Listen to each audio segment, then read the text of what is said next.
J'ai réalisé récemment, à mes dépens, que l'incertitude amoureuse, le fait de ne pas savoir où on va avec quelqu'un, de nager tous les jours dans le flou et d'osciller constamment entre est-ce que ça va s'arrêter ou est-ce qu'on va enfin devenir un couple, c'est 1000 fois pire et 1000 fois plus destructeur qu'un rejet amoureux définitif. Aujourd'hui, je vais pas te donner des conseils en particulier, te dire fais ci, fais ça, te donner des grandes lignes un petit peu génériques pour t'aider à surmonter la situation dans laquelle tu es actuellement. Je vais te poser 5 questions vraiment très claires qui vont directement s'appliquer à ta situation, qui vont, je le pense, vraiment t'aider à y voir clair, à prendre la décision que tu dois prendre pour aller mieux, pour te sortir de ce truc qui te fait terriblement souffrir. J'espère sincèrement que cette nouvelle manière de m'adresser à toi va vraiment t'aider sur le fond, va t'aider à te poser les bonnes questions sur ta situation amoureuse. Et ça a toujours été ma volonté de t'apporter ce soutien émotionnel, que tu te sentes moins seule face à tes choix, tes doutes, ta peine, ta souffrance, et de réussir à aller de l'avant même quand ça fait mal. Merci beaucoup à toutes les personnes qui continuent à me suivre. N'hésite pas à liker, partager, commenter cette vidéo dans le respect et la bienveillance, à t'abonner à cette chaîne si ce n'est pas déjà fait. Merci beaucoup à toi. La première question que je me suis posée, c'est mais Valentine, qu'est-ce qui, en premier lieu, t'a donné envie d'y croire? Qu'est-ce qui a fait que cette personne t'a plu, que cet homme t'a donné l'impression qu'il pouvait y avoir un potentiel vraiment sérieux avec lui? Pour moi, la réponse, c'est que c'est une personne qui m'a tout de suite montré qu'il était sérieux, qu'il avait les mêmes intentions que moi. On en avait parlé dès le début. Je me suis très vite aperçue qu'on était alignés sur la façon dont on voyait le couple, sur la façon dont on envisageait l'avenir, que ce soit individuellement ou ensemble. C'est quelqu'un qui m'a beaucoup encouragée dans mes projets, qui était même fasciné et qui m'admirait pour ce que je faisais. Même si ça fait du bien à l'ego, c'est vrai que j'ai besoin de sentir que la personne avec qui je vais être, avec qui je vais partager ma vie, me pousse vers le haut, m'encourage, que cette personne de son côté aussi va nourrir des ambitions, va nourrir des projets, va avoir envie de créer de nouvelles choses, va vivre sa vie individuellement et indépendamment de la mienne. Et c'est vraiment quelque chose qu'il m'a montré dès le début, tout en sachant comment me rassurer sur le fait que j'avais mes propres anxiétés, mes propres insécurités, sur le fait que j'avais peur de ne pas être suffisante, sur le fait que j'avais besoin de performer pour lui plaire. Je ne me suis jamais sentie obligée de lui montrer ça, de faire des efforts supplémentaires. J'avais juste à être moi-même et j'ai tout de suite senti que c'était largement suffisant pour lui. Pourquoi je te pose cette question? Parce que c'est hyper important pour toi de comprendre pourquoi tu as commencé à nourrir des espoirs, pourquoi en fait aujourd'hui tu te retrouves dans cette situation où tu souffres parce que tu te rattaches à des choses que cette personne t'avait offertes, des choses que tu avais foncièrement besoin, des choses quelque part qui étaient essentielles pour toi chez un partenaire. Pour ma part, ce mec était autant actif qu'intelligent, autant créatif que calme. Cette sensation était hyper rassurante pour moi parce que c'est vraiment ce que je recherche chez un homme.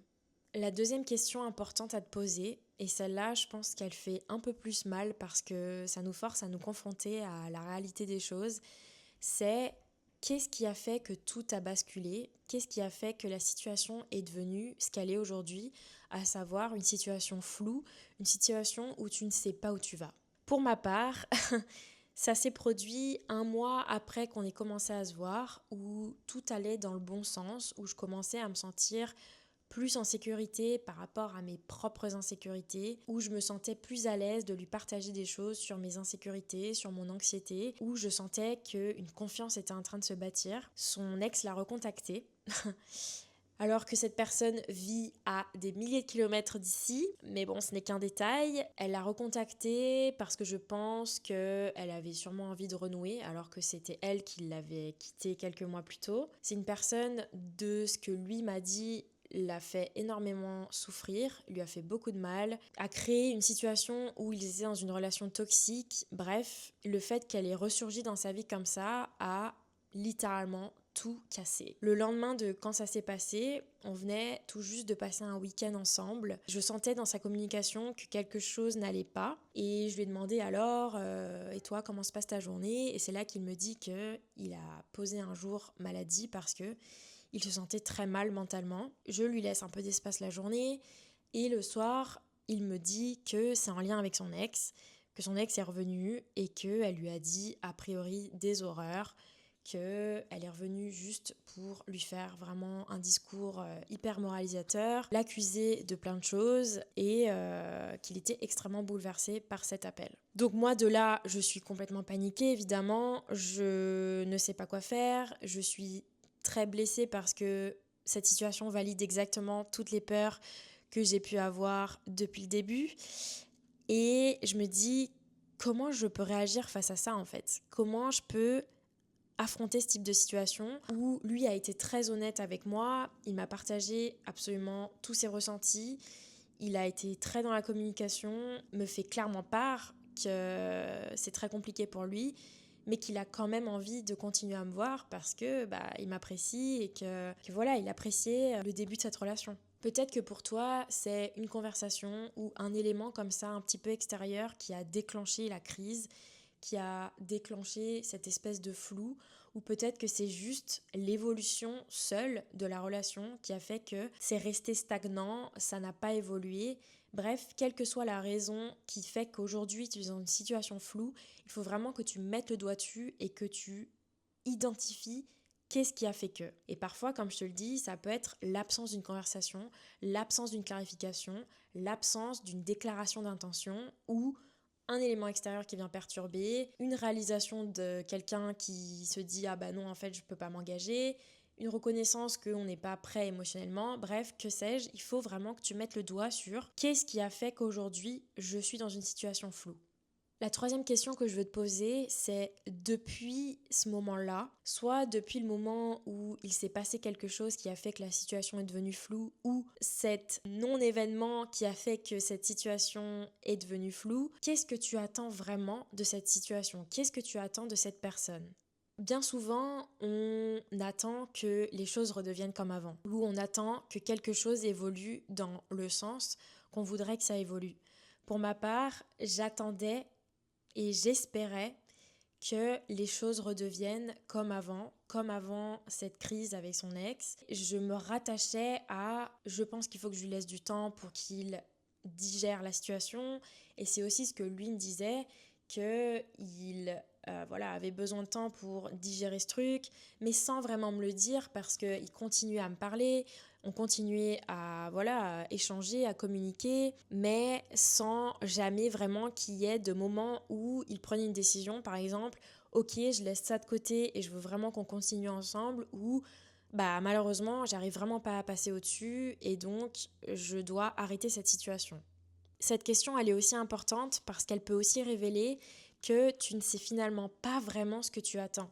Parfois, on se dit, j'aimerais bien qu'il confirme que je ne me suis pas trompée sur la relation, j'aimerais bien que quelque chose se passe qui prouve que oui, j'ai bien fait de m'investir dans cette relation, que oui, il va se passer quelque chose, qu'on va devenir un couple, que oui, il va me choisir parce que je suis vraiment désespérée de recevoir cette validation et cette acceptation de cette personne.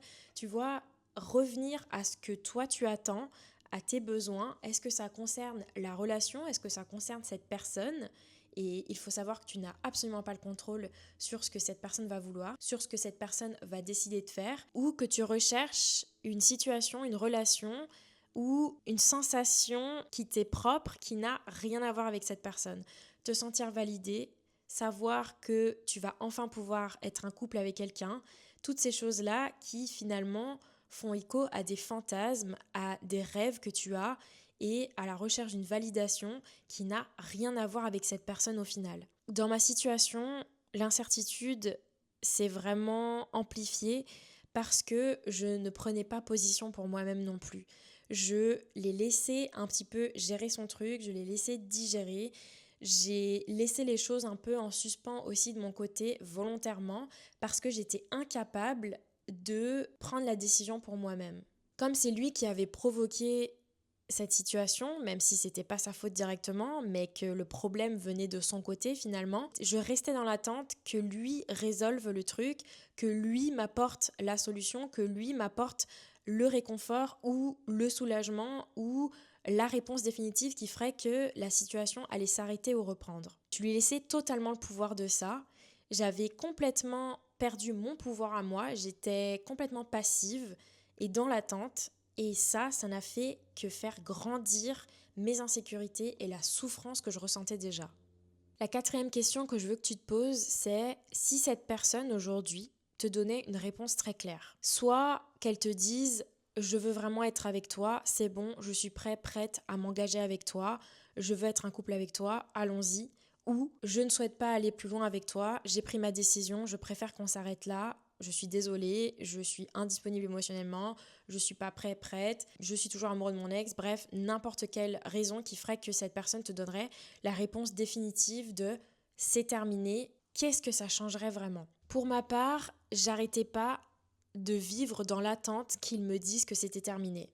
J'avais quasiment plus aucun espoir, mais suffisamment d'espoir pour ne rien faire et attendre qu'il prenne sa décision. Mais j'attendais tous les jours et j'avais la peur tous les jours qu'ils me disent j'ai réfléchi, je préfère qu'on s'arrête là, j'ai réfléchi, je pense que je ne suis pas capable de donner ce que tu recherches, etc., etc. J'attendais ça impatiemment pour pouvoir passer à autre chose. Plus les jours passaient, plus les semaines passaient, plus j'attendais un signe, quelque chose qui ferait qu'il allait mettre un terme définitif et que j'allais enfin pouvoir passer à autre chose. Et quand tu ressens ce truc-là, quand tu ressens cette envie que ça s'arrête, ça prouve mais 1000 fois que ce qui te fait le plus souffrir, c'est pas le rejet en lui-même, c'est l'incertitude de ne pas savoir quand ça va s'arrêter, comment ça va évoluer et qu'est-ce qui va en être de demain. Pour ma part, le fait d'être coincée dans cette histoire, ça me donnait aucune direction dans quoi faire. J'avais tout le temps les émotions à vif. J'attendais et je surveillais le moindre truc de sa part. Je vivais dans une espèce de torture permanente où je ne savais absolument pas où ça allait. Et c'est pour ça que je voudrais te poser une dernière question. La question qui m'a aidée finalement à me libérer de tout ça, c'est combien de temps tu es prête à laisser cette situation diriger ta vie? Combien de temps tu es prêt à attendre? Combien de temps tu es prêt à sacrifier et à laisser cette question te pourrir l'existence, à t'empêcher d'aller de l'avant, à t'empêcher de te sentir heureuse, à t'empêcher même de faire d'autres rencontres, à tourner la page de cette relation que tu as tant espérée, cette relation que tu as fantasmée, ce potentiel que tu as fantasmé à travers cette personne? Combien de temps tu es prêt à souffrir et à laisser cette question diriger ta vie? Parce que pour ma part, plus les semaines avançaient, moins j'avais de réponses. Et j'ai fini par ne plus répondre à ses messages. Et puis ensuite, il m'a recontacté. Bref, ça a été vraiment très difficile à gérer. Je l'ai vu récemment dans la rue. Ça m'a suffi pour me dire, mais là, je suis allée trop loin. Je suis allée trop loin et là, cette situation me fait tellement souffrir que j'ai attendu d'être confrontée à une situation comme ça où je l'ai vu et j'ai vu sa voiture garée près de chez moi, où j'ai senti que ça allait trop proche de mes limites pour mettre un stop définitif. Et pour autant, il ne m'a jamais dit je veux qu'on continue, je veux qu'on s'arrête. Je ne suis pas disponible émotionnellement, je ne suis pas prête à t'offrir ce que tu recherches ou j'ai juste besoin de temps et j'ai vraiment envie d'être avec toi. Bref, quelle que soit la situation qui aurait pu être, il ne m'a jamais offert de certitude. Ça a été la limite qui a fait tout exploser pour moi. J'ai ressenti beaucoup de peine et je me suis sentie aussi un petit peu trahie dans mes émotions, dans mes ressentis, où je me suis dit j'ai attendu beaucoup trop longtemps et cette fois c'est moi qui vais mettre un terme. Je prends la décision d'arrêter parce que je souffre beaucoup trop et qu'il ne veut pas m'offrir une explication claire qui va faire qu'il va me dire oui je veux être avec toi ou non je ne peux pas être avec toi. J'ai fait le deuil de ce truc qu'il ne m'apportera jamais et j'ai décidé vraiment de m'apporter cette fin à moi-même parce que l'incertitude était vraiment beaucoup plus difficile à supporter pour moi que le rejet et l'arrêt définitif de ce contact et de cette relation. Tu ne peux pas choisir ni contrôler ce que cette personne pense qu'elle va faire et la réponse qu'elle va t'apporter ou non. Tout ce que tu peux faire, c'est d'agir pour toi, d'agir pour ton bien-être. Tu es la seule personne qui peut contrôler tes décisions et de rester dans l'attente, de rester en retrait, de rester passif, observateur, de finalement nourrir cette incertitude aussi de ton côté, va ne faire qu'aggraver la situation, te faire te sentir misérable, te faire te sentir en souffrance permanente, te faire perdre ton temps en attendant quelque chose que tu dois t'apporter toi-même. J'ai décidé d'arrêter de vivre dans cette incertitude parce qu'elle me faisait 1000 fois plus souffrir que l'idée que la relation elle-même s'arrête. Voilà, j'espère que cette vidéo t'aura aidé à comprendre que l'incertitude en amour est toujours bien pire que le rejet ou juste la séparation définitive. J'espère que ces questions vont te permettre de travailler sur ta situation, que tu vas pouvoir peut-être te rendre compte de certaines choses et agir différemment par la suite, de couper plus vite quand tu vois qu'une personne entretient une incertitude, quelle que soit la raison de cette incertitude. N'hésite pas à me dire en commentaire ce que tu as pensé de ce nouveau format, si tu souhaites qu'on parle d'autres sujets pour pouvoir te débloquer d'une situation en particulier. Merci beaucoup à toi pour ton soutien, je te dis à la semaine prochaine et je te fais de gros bisous, bye.